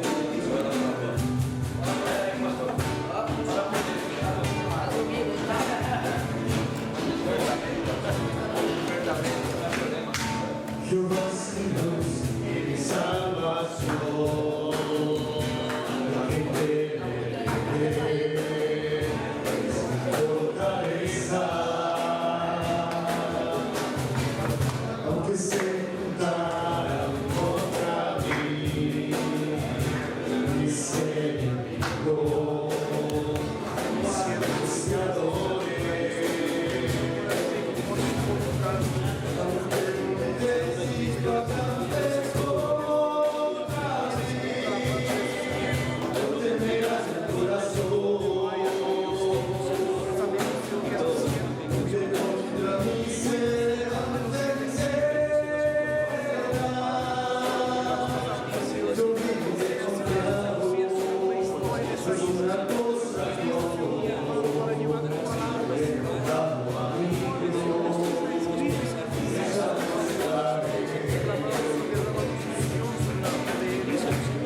Te adoro, mi Señor, no hay nada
Dos cositas, tres cositas.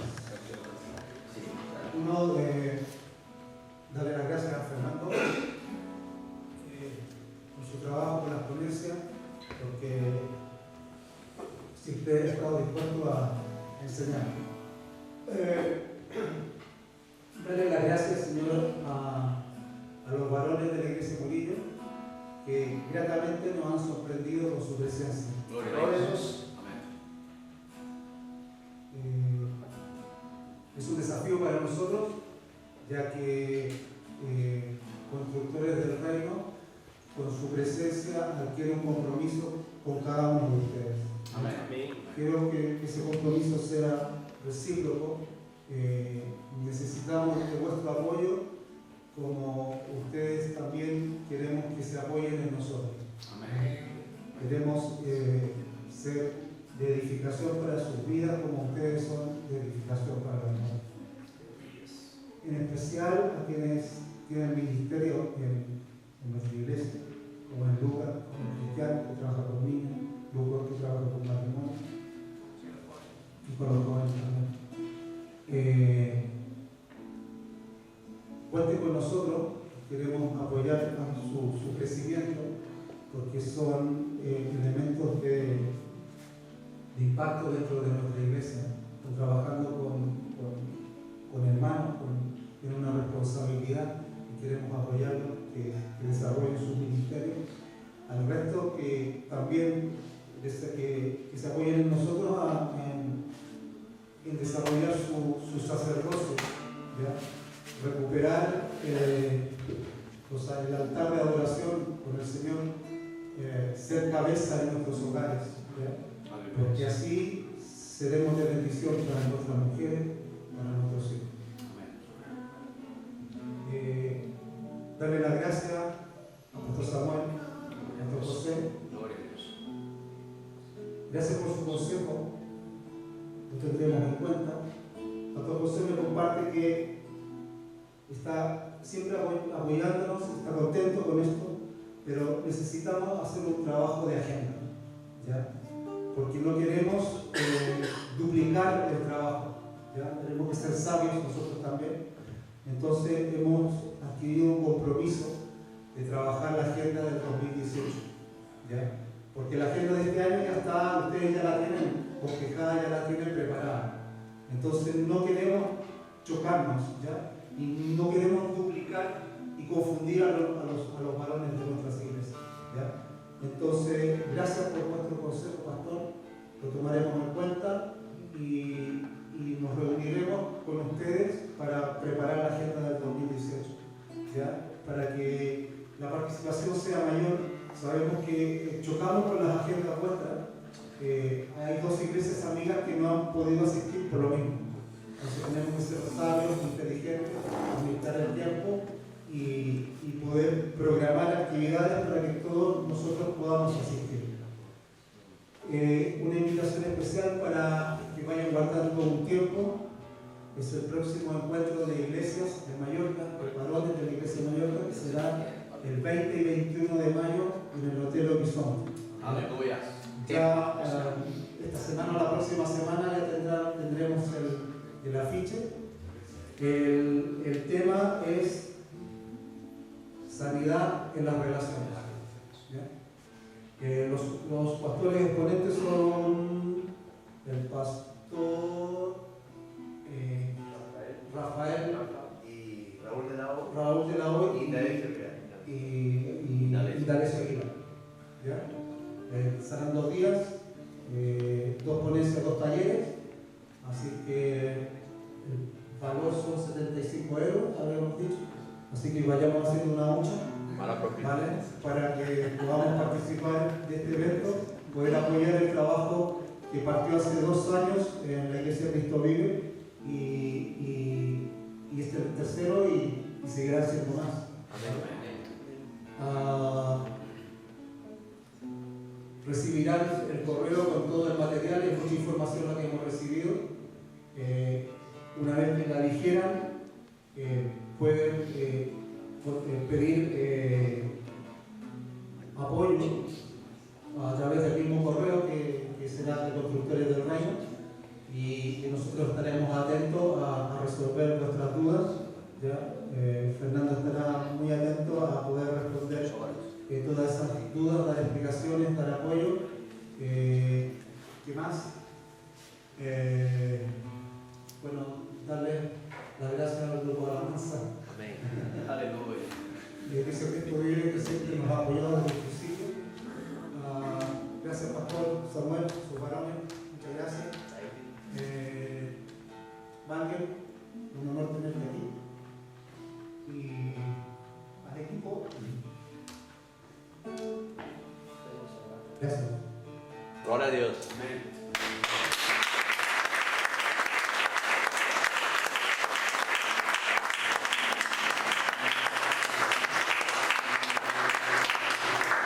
Un aplauso a nuestro Señor que nos tiene juntos.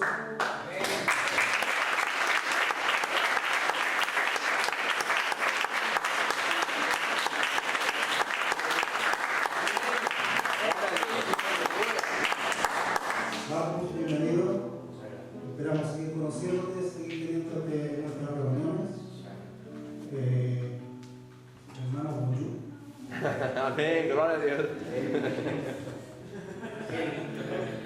Sonar primero, pero no me va a acordar. Gracias por tu asistencia, tu visita. Cuenta con nosotros. Te invitamos a nuestras reuniones. Te invitamos a todas nuestras reuniones. La próxima reunión tengo entendido que será Pastor Samuel. Amén. La publicaremos y será en Palma o en Manolo.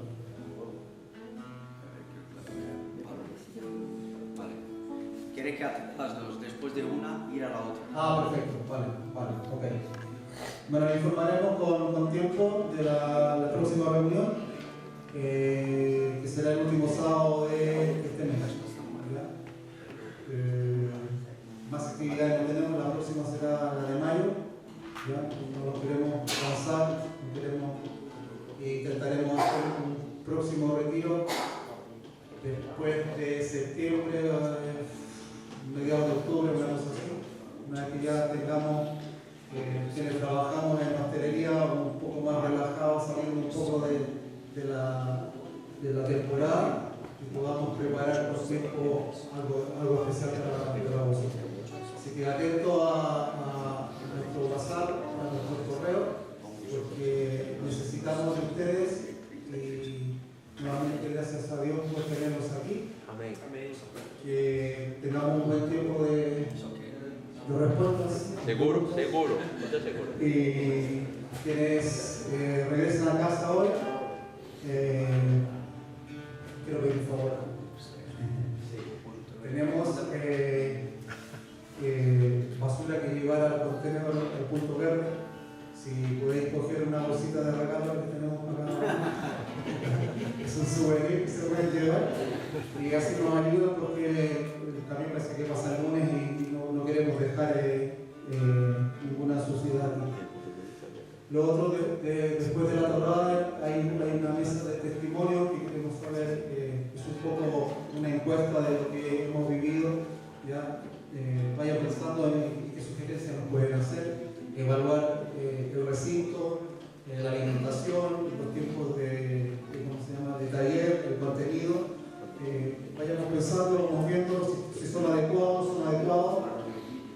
para que nosotros vayamos mejorando este tipo de actividades. Y pediremos en una forma especial, queremos levantar una ofrenda para poder bendecir este sitio. Amén. ¿Ya? Que no nos han cobrado por el alojamiento, por el uso, pero hay gastos de luz, hay gastos de gas, de agua. Entonces queremos levantar una ofrenda para poder bendecir a esta iglesia y entregarla en el día de mañana y compartiremos el culto con ellos. Un aplauso por ustedes.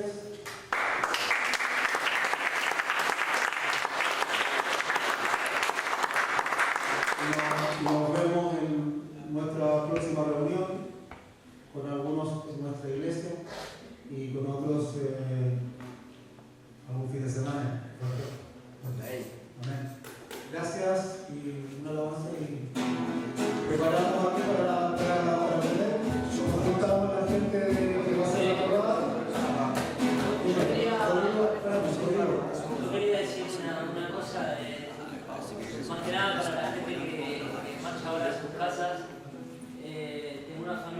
es una familia cristiana en la iglesia de Santa Ponza, es una familia mayor y trabajan mucho en la misión en India y evangelizando. Y él se llama Peter, es de Inglaterra y le han detectado un cáncer y tiene que operarse de urgencia el miércoles. Y entonces pues quiero pedir oración especial para él, para todos, que se llama Peter y su mujer Dorothy, porque sabemos que orando Dios puede hacer milagros y le quería pedir esto por favor a todos. Gracias. Gracias, Rodrigo, por compartir.